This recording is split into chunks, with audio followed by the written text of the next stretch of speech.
Na nossa aula de hoje, vamos falar de um gênero literário, ou melhor, de um gênero textual não muito conhecido, que é a poesia visual.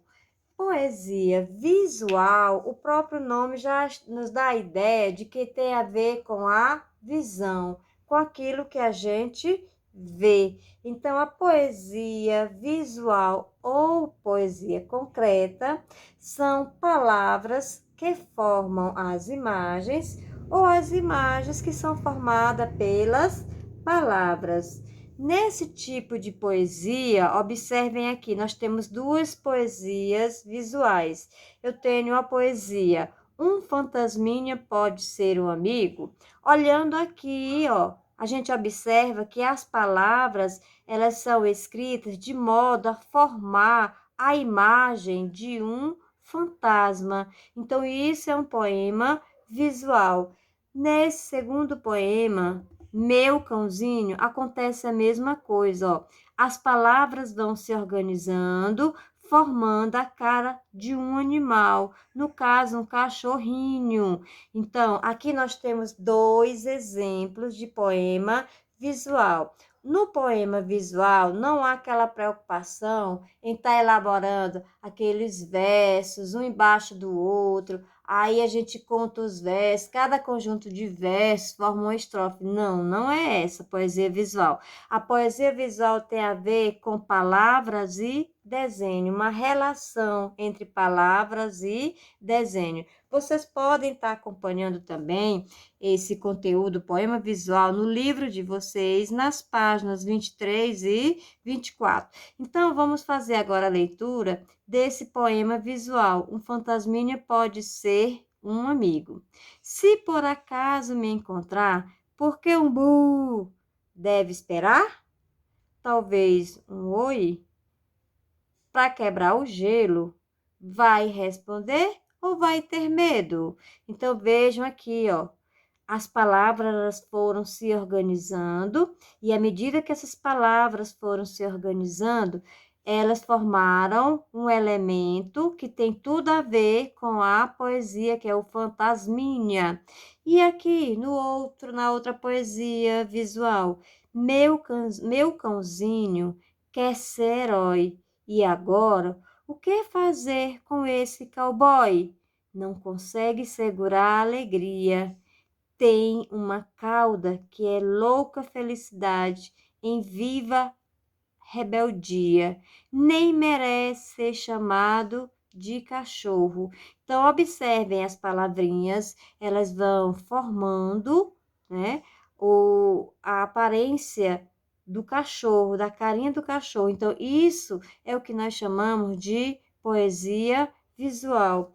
É as palavras que vão se organizando, formando as imagens, ou seja, essas imagens são formadas a partir das palavras. Lembrando que na poesia visual não há aquela preocupação com os versos nem com a estrofe, tá certo?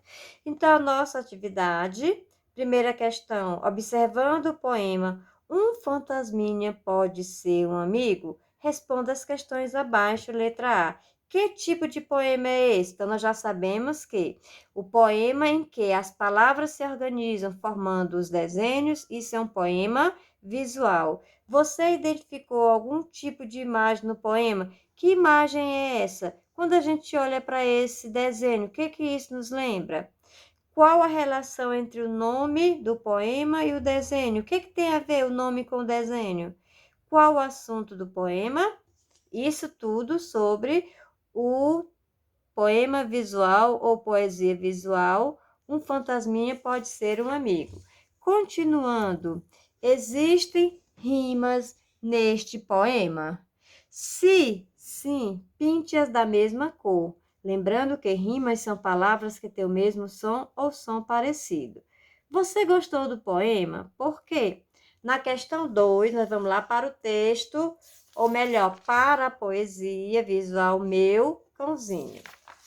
Então, vamos lá. Com relação ao poema Meu Cãozinho, responda. O formato das letras do poema lembra que animal? Além das letras, que imagens fazem parte do poema? Além das letras, o que mais fazem parte, né? Se a gente observar direito, tem mais alguma coisa. C. Circule no poema abaixo as palavras que rimam e depois copie. Pinte no poema Meu Cãozinho a única palavra escrita com H inicial. Leia o poema visual com atenção. Olha aqui, eu simplesmente transcrevi o poema visual para um poema tradicional, comum. Meu cãozinho quer ser herói e agora quer fazer com esse cowboy. Não consegue segurar a alegria. Tem uma cauda que é louca. Felicidade em viva rebeldia. Nem merece ser chamado de cachorro. Então, eu peguei o poema visual, que é o poema em que as palavras formam as imagens, e transcrevi para um poema comum. Leia a frase abaixo e escreva o significado da palavra destacada. Tem uma cauda que é louca. Olha a cauda com U. O que significa cauda com U? As palavras que têm o mesmo som, estão lembrados? Quinta, você gostaria de ter um cãozinho ou um fantasminha como amigo? Por quê? Então, essa é a nossa atividade. Caprichem e lembrem-se que a partir de amanhã, quarta-feira, teremos um período de recesso. Não teremos aula nem quarta, nem quinta e nem sexta por conta da Semana Santa. Então, até nosso próximo encontro, tá? Somente no mês de abril.